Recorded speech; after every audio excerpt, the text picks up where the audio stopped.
Ever wish you could just nail a first impression, like every single time? Yeah. Whether it's for a job or, a school application or Mm. even just meeting new people. Yeah. Well, get this. We can learn a thing or two from master autobiographers Oh, yeah. like, Benjamin Franklin Right. and Frederick Douglass. Mm-hmm. So today we're doing a deep dive into excerpts from some lectures Interesting. about autobiography, rhetoric, and leadership. And what you'll find is Okay. these historical figures, they didn't just make their life stories fascinating, Yeah. but also incredibly persuasive. Yeah. And the best part, Mm. you can use these same techniques to write more persuasively about yourself. What's really intriguing is that their techniques, Yeah. they weren't just about spinning a good yarn or anything like that. Right. They were very deliberate about spotlighting their strengths, Okay. nurturing relationships, and even flipping perceived flaws into advantages. So think of this deep dive as a masterclass in self-presentation, Okay. Yeah. taught by some of history's greatest communicators. I like it. Okay, so we're not talking about writing a whole autobiography here, right? Yeah. What's the key takeaway Yeah. for someone who just wants to present themselves well, Right. say in a cover letter? Yeah. One key concept that jumps out from the lectures is this thing called the IAA umbrella. IAA umbrella. Yeah.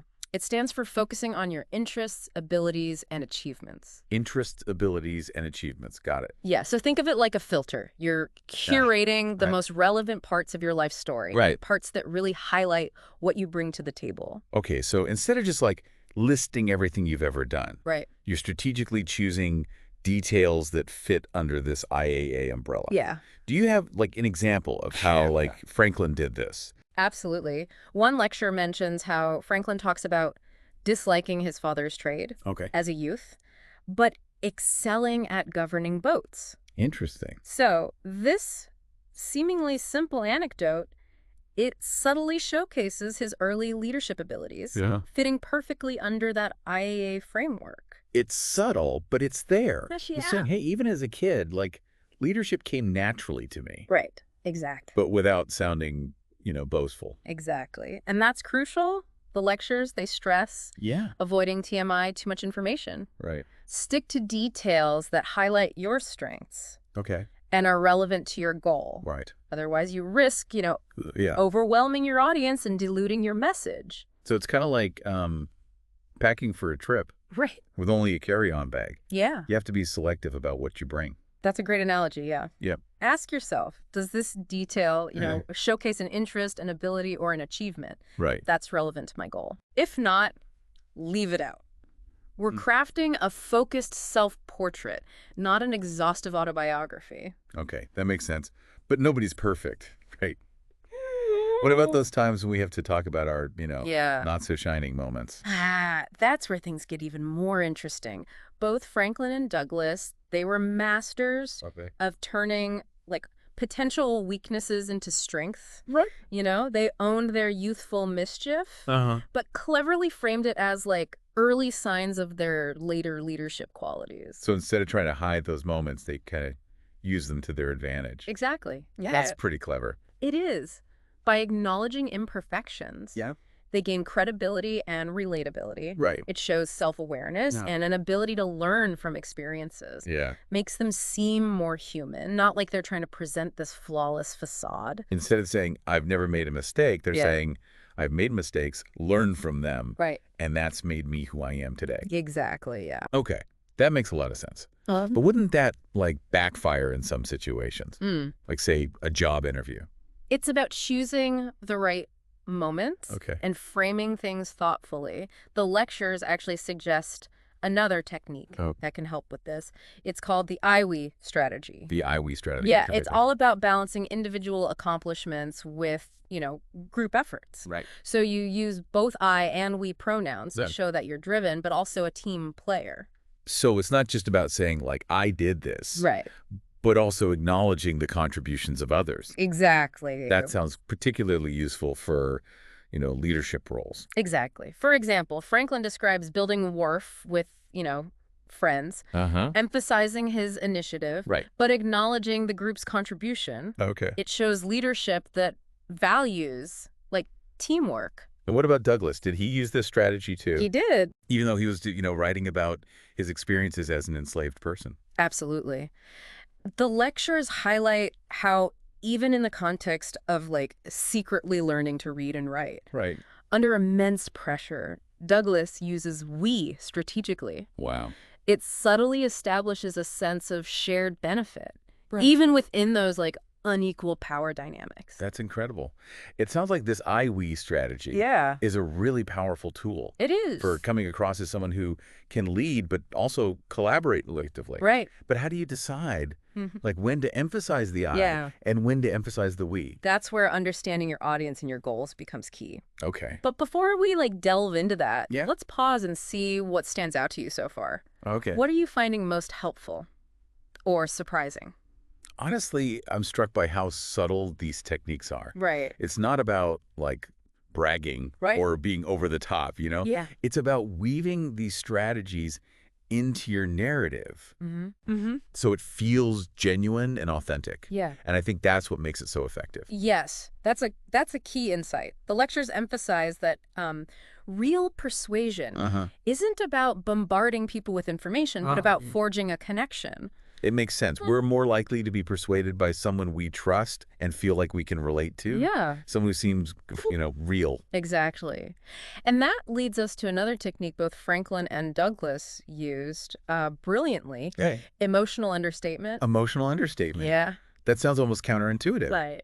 Don't we want to be like passionate and expressive when Yeah. we're telling our stories? It's not about being like emotionless. Okay. It's about choosing your moments carefully Okay. and letting the story itself evoke emotion, Right. rather than explicitly telling the audience Okay. how to feel. Okay. I'm intrigued. Can you give us an example?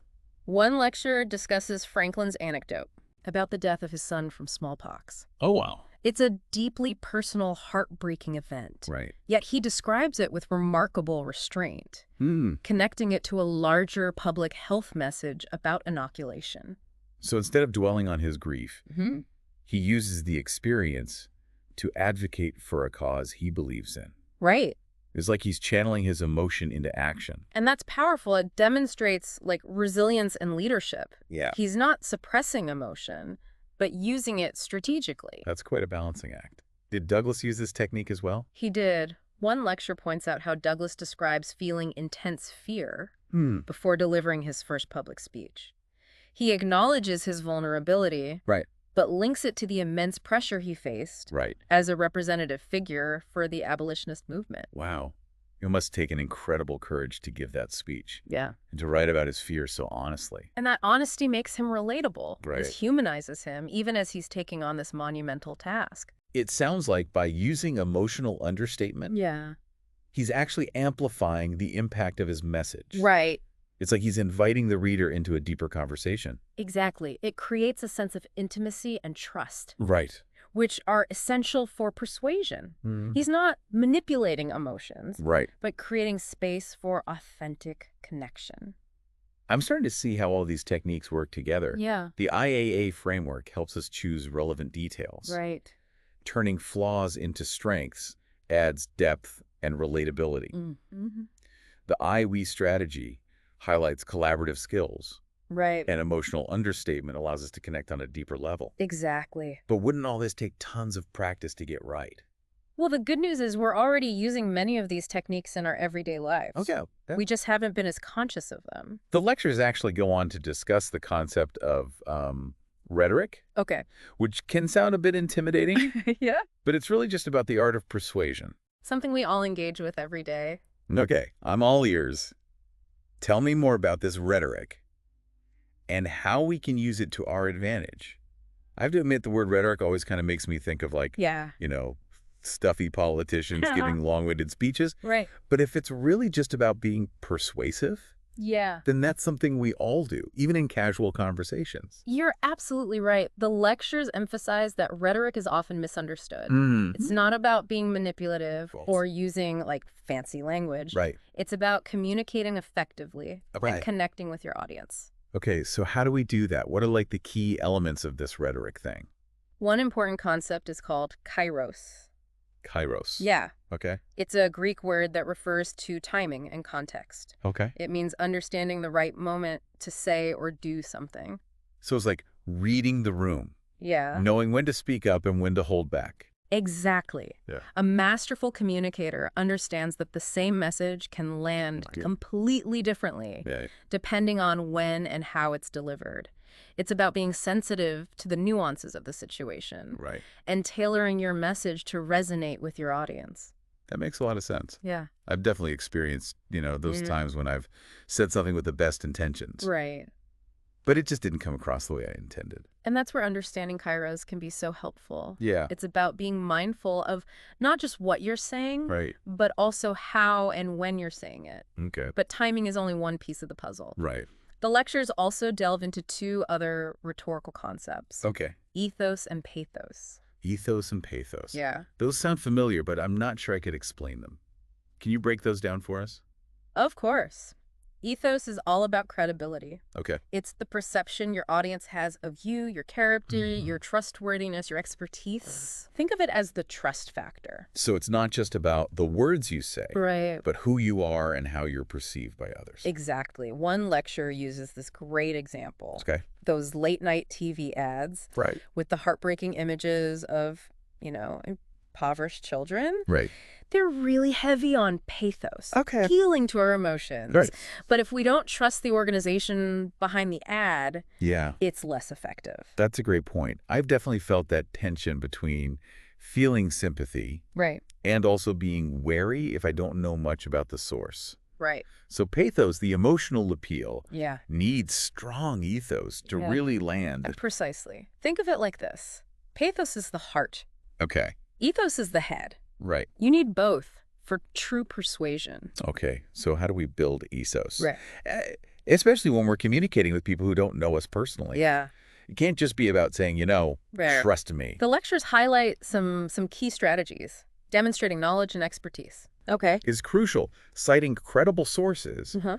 using precise language, Yeah. anticipating counter-arguments. Yeah. These all contribute to building ethos. So it's about showing like you've done your homework. Right. That you're not just like tossing opinions around, Right. but that you've, thought things through. Exactly. Another way to build ethos is by speaking from a position of authority, Okay. but not in an arrogant way. Right. It's about confidently sharing your experience, Right. your credentials, your passion, Right.